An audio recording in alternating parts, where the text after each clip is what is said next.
इस मूवी में 3 अलग अलग स्टोरीज हैं जो टोक्यो में बनाई गई हैं और इस मूवी की फर्स्ट स्टोरी है इंटीरियर डिजाइन। स्टोरी के स्टार्ट में हम टोक्यो सिटी को देखते हैं जहां पर बहुत तेज बारिश हो रही थी और बहुत ज्यादा ट्रैफिक थी और वहीं पर हम एक गाड़ी में इस मूवी के 2 मेन कैरेक्टर्स को देखते हैं और इस गाड़ी में हम एक कपल को देखते हैं। लड़के का नाम अकीरा और लड़की का नाम एरिको है और ये दोनों बैठकर गाड़ी में बातें कर रहे थे कि अगर ऐसे ही बारिश होती रही तो हमारे लिए और भी ज्यादा मुसीबत हो सकती है। और यहाँ पर हम अकीरा को देखते हैं जो इस सिटी में एक बहुत बड़ा डायरेक्टर बनने आया था और इसके साथ इसके फ्रेंड एरिको इसकी हेल्प करने आई थी। एक्चुअली ये लोग फर्स्ट टाइम एक विलेज से सिटी में आए थे क्योंकि अकीरा को एक बहुत बड़ा फिल्म डायरेक्टर बनना था और इसीलिए एरिको इसको यहाँ पर सिटी लाई थी और खुद भी इसकी हेल्प करना चाहती थी। लेकिन अब इस सिटी में इनका कोई भी जानने वाला नहीं था। लेकिन एरिको की एक चाइल्डहुड फ्रेंड यहाँ पर रहती थी। तभी एरिको उसको कॉल करती है और फिर जब एरिको अपनी फ्रेंड को कॉल करती है तो वो एड्रेस बताकर उसको वहाँ पर बुला लेती है। और अब एरिको अपनी फ्रेंड को मिल गई थी और वो मिलकर बहुत ज्यादा खुश होती है। एरिको की फ्रेंड का नाम अकीमा था और अब वो उन दोनों को अपने घर ले जाती है। लेकिन अकीमा का रूम बहुत छोटा था और वो अपने रूम को कभी कभी अपने फ्रेंड के साथ भी शेयर करती थी। और फिर वो रात को सबको डिनर देती है और अकीरा का इंटरव्यू करती है और अकीमा उससे पूछती है कि आप डायरेक्टर बनने वाले हैं और इसीलिए मुझे अपनी मूवी के बारे में कुछ बताएं। और अकीमा उससे उसकी फिल्म के बारे में कुछ क्वेश्चंस पूछती है और फिर अकीरा उन दोनों को अपनी मूवी दिखाता है। और फिर जब मूवी खत्म हो जाती है वो पीछे मुड़कर देखता है तो दोनों सो गई थी और अब वो ये सोचकर टीवी को ऑफ कर देता है कि आगे चलाने का क्या फायदा। और तभी वो दोनों उठ जाती हैं और वाह वाह करते क्लैपिंग करने लगती हैं कि मूवी बहुत अच्छी थी। और फिर वो तीनों अलग अलग सोने के लिए चले जाते हैं। और अब एरिको अकीरा से बात करती है कि हमें जल्दी अपना घर ढूंढना होगा, हम ज्यादा देर यहाँ पर नहीं रह सकते। और फिर नेक्स्ट डे वो लोग अपने लिए एक रूम ढूंढने निकल जाते हैं और फिर वो देखते हैं कि एक शॉप के आगे पोस्टर लगा था कि शॉप 2 दिन के लिए बंद है। तभी वो अपनी कार को उस शॉप के आगे पार्क कर देते हैं क्योंकि वहाँ पर उन्हें कार पार्किंग के लिए रोजाना बहुत ज्यादा खर्चा करना पड़ता था। और इसके बाद वो दोनों घर ढूंढने निकल जाते हैं लेकिन इनके बजट के लिहाज से इन्हें कोई भी घर नहीं मिल रहा था और अगर उन्हें अच्छा घर या अच्छा रूम चाहिए था तो उसके लिए उन्हें ज्यादा पे करना पड़ रहा था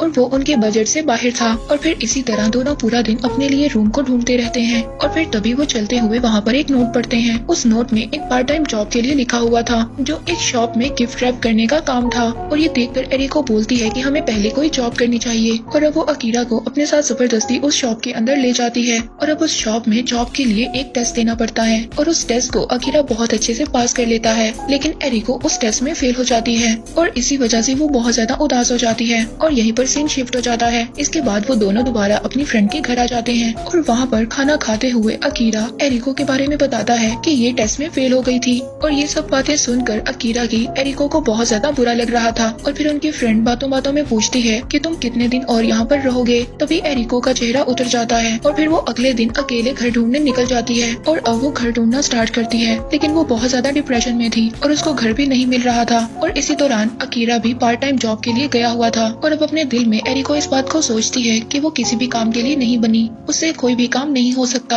वो बिल्कुल बेकार है और उसके होने का कोई फायदा नहीं है। और फिर वो एक शॉप के आगे आकर बैठ जाती है और वहीं पर वो नोट पढ़ती है कि शॉप अगले 2 दिन के लिए बंद है। तभी उसको वो बात याद आती है कि उसने 2 हफ्ते पहले अपनी कार को एक शॉप के आगे खड़ा किया था। तो वो फौरन उस शॉप के बाहर जाकर देखती है। अब वहाँ पर शॉप खुली थी लेकिन उसकी कार गायब थी और नीचे जमीन पर लिखा हुआ था कि कार को यहाँ से हटा दिया गया है। और अब एरिको बहुत ज्यादा गुस्से में थी, ना उसको घर मिल रहा था और अब तो उसकी कार भी जब्त हो गई थी। वो अकीरा को बताती है कि उस कार में मेरे कुछ इम्पोर्टेंट डॉक्यूमेंट्स हैं और मैं उनको लेना चाहती हूँ। और अब वो वहाँ से लेने के लिए चली जाती है और जब वो अपनी गाड़ी लेने वहाँ पर पहुँचती है तो उसको कंपनी वाले डांटते हैं और एरिको को बोलते हैं कि तुमने वहाँ पर अपनी गाड़ी को क्यों खड़ा किया था। और उसका फाइन और चार्ज सब कुछ मिलाकर एक बहुत बड़ी अमाउंट उसको बता देते हैं। तभी एरिको उनको कहती है कि ये अमाउंट बहुत ज्यादा है, इतनी अमाउंट की तो मेरी गाड़ी भी नहीं है। और अब वो कंपनी वालों को कहती है कि गाड़ी में मेरा कुछ जरूरी सामान है, सिर्फ वो मुझे लेने दें। लेकिन कंपनी का ऑनर उसको मना कर देता है और अब वो बहुत ज्यादा दुखी थी और दुखी होकर बाहर आ जाती है। तभी वहाँ पर गेट खुलता है, एक गाड़ी बाहर आ रही थी और अब एरिको चुपके से उस गेट के अंदर चली जाती है। और जब वो वहाँ पर जाकर देखती है तो वहाँ पर हजारों गाड़ियाँ थी और अब उसकी गाड़ी कौन सी थी उसको कुछ भी समझ नहीं आ रहा था। तभी वहाँ पर एक वर्कर आता है, उससे उसकी गाड़ी का मॉडल नंबर वगैरह पूछता है और फिर वो उसकी गाड़ी के पास उसको ले जाता है। वो अपनी गाड़ी में से अपना सारा जरूरी सामान निकाल लेती है और वो सारा जरूरी सामान वही था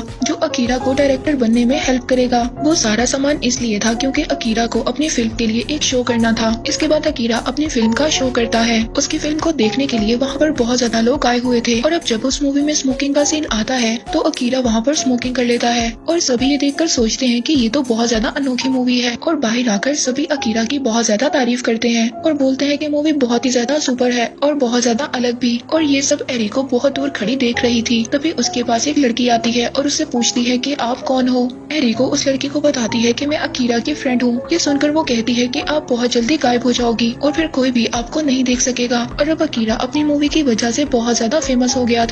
और फिर एक दिन जब एरिको सुबह को ब्रश करने के लिए उठती है तो जब वो मिरर के सामने जाती है वो देखती है कि उसकी चेस्ट में एक बहुत ही बड़ा होल था और उसमें कुछ लकड़ी की तरह था। और जब वो उस चीज को टच करती है तो बहुत ज्यादा डर जाती है और ये देखकर वो बहुत ज्यादा घबरा जाती है। अब ये क्या चीज थी उसको भी समझ नहीं आ रहा था और फिर से वो घर ढूंढने के लिए बाहर निकल आती है, लेकिन अब उससे चला भी नहीं जा रहा था और उसको चक्कर आ रहे थे। तो वो एक जगह पर बैठ जाती है और जब वो अपने आप को चेक करती है तो उसके पाँव लकड़ी में तब्दील हो रहे थे और फिर वो भागने लगती है और भागते भागते उसकी सारी ड्रेस नीचे गिर जाती है और अब एरिको कंप्लीट एक लकड़ी की चेयर में तब्दील हो गई थी और अब वो बहुत ज्यादा शर्मिंदा होकर चल रही थी और वो पूरी तरह एक चेयर में तब्दील हो जाती है। जो उसने ड्रेस पहना हुआ था वो ऐसे लग रहा था कि जैसे किसी चेयर ने पहना हो और ऐसे ही रोड के दरमियान में एक चेयर बन जाती है और वहाँ पर लोग ऐसे ही आ रहे थे और इसी तरह रात हो जाती है। तभी वहाँ पर एक आदमी आता है और जो एरिको ने कपड़े पहने हुए थे उनको खींचने लगता है, ये सोचकर कि एक चेयर ने कपड़े पहने हुए हैं। और अब एरिको वहाँ से भागकर एक बस स्टेशन के पास जाकर रुक जाती है और उस बस स्टेशन पे जाकर छुप जाती है। और तभी वहाँ पर एक बूढ़ी औरत देखती है कि वहाँ पर एक चेयर पड़ी है और वो उस पर बैठ जाती है। और जब भी एरिको को कोई देखता था तो वो चेयर में तब्दील हो जाती थी और जब उसको कोई नहीं देखता था तो वो एक ह्यूमन में तब्दील हो जाती थी। और फिर वो बूढ़ी औरत कुछ देर बैठने के बाद वहाँ से चली जाती है और अब एरिको वहाँ पर इधर उधर भाग रही थी। तभी वहाँ पर एक मैजिशियन आता है, उसकी नजर उस चेयर पर पड़ती है यानी कि एरिको पर पड़ती है और वो चेयर उसको बहुत ज्यादा चमकती हुई नजर आती है। अब वो मैजिशियन उस चेयर को अपने घर ले जाता है और अब वो अपने घर में उस चेयर को ही यूज कर रहा था। और अब इसी तरह था, जब मैजिशियन घर पर होता था तो एरिको एक चेयर में तब्दील हो जाती थी और जब वो घर से बाहर जाता था तो वो एक ह्यूमन में तब्दील हो जाती थी और उसके घर में इसी तरह टहलने लगती थी। और दूसरी तरफ हम अकीरा को देखते हैं जो कि एक बहुत बड़ा डायरेक्टर बन गया था। और अब एरिको एक लेटर भी अकीरा को लिखने की कोशिश करती है कि मैं गायब हो गई हूँ, मुझे तुम कभी मत ढूंढना। और अब एरिको भी बहुत ज्यादा खुश थी क्योंकि वो जिस घर में रहती थी वो मैजिशियन उस चेयर को बहुत ज्यादा यूज करता था और वो उस चेयर का बहुत ज्यादा ख्याल भी रखता था, यानी कि वो मैजिशियन उस चेयर को बहुत ज्यादा पसंद करता था। और ये बात एरिको को बहुत ही पसंद थी। और हम देखते हैं कि वो मैजिशियन इस चेयर पर बैठकर ही सारे काम करता था और इस चेयर पर बैठकर ही म्यूजिक भी बजाया करता था। और इसी तरह ये स्टोरी एंड हो जाती है। और अब हम नेक्स्ट स्टोरी को देखते हैं जिसका नाम है मेयर। और अब हम यहाँ पर टोक्यो सिटी को देखते हैं और इस सिटी के अंदर हम एक अंडरग्राउंड होल को देखते हैं और उस होल में से एक आदमी बाहर आता है और उस आदमी ने ग्रीन कलर का ड्रेस पहना हुआ था और उसकी एक आंख बिल्कुल व्हाइट थी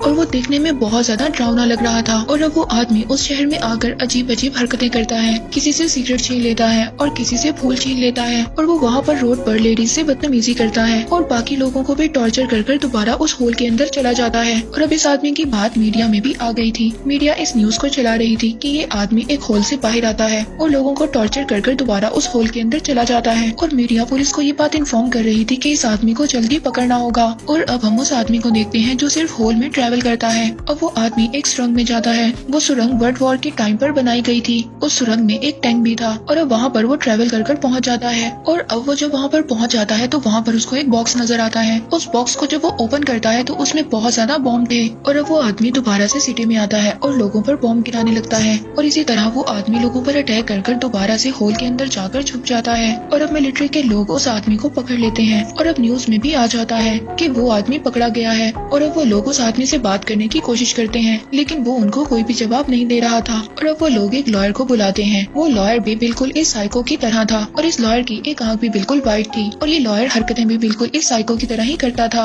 अब वो लॉयर उससे बात करने की कोशिश करता है लेकिन वो उसको भी कोई भी जवाब नहीं दे रहा था। तभी वो बाहर आने लगता है और वो आदमी उसको अपना नाम बताता है मेयर। और अब उसको कोर्ट में लाया जाता है और अब मेयर से सवाल किए जाते हैं कि वो सिटी में क्यों ऐसा काम कर रहा है और वो क्यों लोगों को मारना चाहता है। और मेयर यहाँ पर उन सबको बताता है कि मुझे जापान के लोग पसंद नहीं है, इसलिए मैं उन लोगों को मारना चाहता हूँ। ये सब सुनकर अब जज उसको फांसी का ऑर्डर दे देता है और अब वो दिन आ जाता है और ये सब बातें न्यूज में चलती हैं। फिर इसके बाद मेयर को फांसी पर लटकाने के लिए लोगों के सामने लाया जाता है और जब मेयर की आखिरी ख्वाहिश को पूछा जाता है तो वो कुछ फूल और पैसों की डिमांड करता है और अब मेयर को फांसी पर लटका दिया जाता है। और तभी वो अपने हाथों से कुछ अजीब सी इबादत करता है और दूसरी तरफ वो लॉयर भी बैठा इसी तरह कर रहा था जैसे मेयर कर रहा था। और अब मेयर को फांसी दे दी जाती है और फांसी लगते ही वो मर जाता है और अब यहाँ पर सबको लगता है कि मेयर्ड मर चुका है। तभी अचानक से वो अपनी आंखों से पट्टी को हटाता है और वहाँ पर वो एक पाइपलाइन को देखता है और फौरन से गायब हो जाता है। वो आदमी शायद ऐसे ही करता रहेगा और छुप कर लोगों को मारता रहेगा और ये बात हमें बताते हुए ये स्टोरी यहीं पर एंड हो जाती है। और इस मूवी की लास्ट स्टोरी है शेकिंग टोक्यो।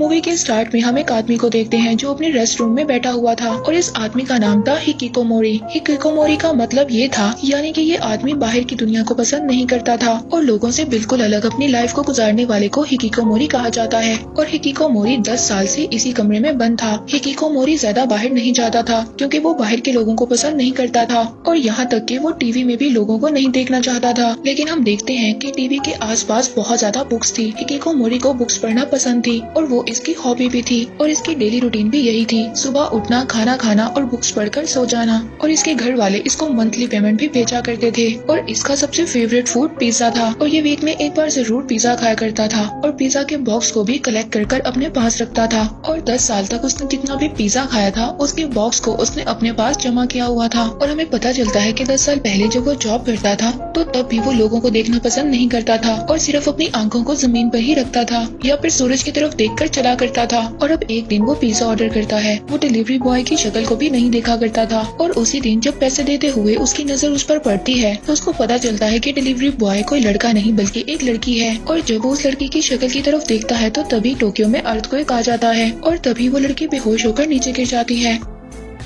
और हिकिकोमोरी ने 10 साल बाद किसी का चेहरा देखा था। अब उसको भी समझ नहीं आ रहा था कि उसको क्या करना चाहिए और फिर आखिर में वो उस लड़की के पास जाता है। वो देखता है कि उसकी बॉडी पर एक बटन बना हुआ था और उस बटन पर लिखा हुआ था कोमा। लेकिन अब कोमा का मतलब भी उसको नहीं पता था और तभी वो अपनी डिक्शनरी में चेक करता है। लेकिन इसके बाद वो उस बटन को दबा देता है और वो लड़की उठ जाती है और उससे पूछती है कि आपने इस बटन को दबाया है। और जब वो लड़की होश में आती है तो वो उसके पिज्जा बॉक्स की तरफ इशारा करती है और उसको बताती है कि तुमने एक पिज्जा बॉक्स को उल्टा रखा हुआ है। वो उसको ठीक करने के लिए जाता है और जब वो मुड़कर देखता है तो वो लड़की वहाँ से गायब हो जाती है। और फिर जब वो बाहर जाकर देखता है तो वो लड़की अपनी गाड़ी लेकर चली जाती है और अब वो उस लड़की की याद में ही रहने लगता है। इसके बाद वो दोबारा से पिज्जा ऑर्डर करता है और अब वो इस बात को सोचता है कि वो लड़की दोबारा से पिज्जा देने के लिए आएगी। लेकिन जब डोरबेल बजती है तो वो खुशी खुशी दरवाजा खोलने जाता है और वहाँ पर वो जाकर देखता है तो वहाँ पर कोई आदमी था और अब वो उस आदमी को बोलता है कि मुझे तुम्हारी हेल्प चाहिए। ये सुनकर वो अंदर आ जाता है और घर आकर उसका फोन यूज करता है और किसी को डांटने लगता है। इसके बाद जब वो घर से वापस जा रहा था तो हिकिकोमोरी उस लड़की के बारे में उससे पूछता है तो वो उसको बताता है कि वो लड़की जॉब छोड़कर जा चुकी है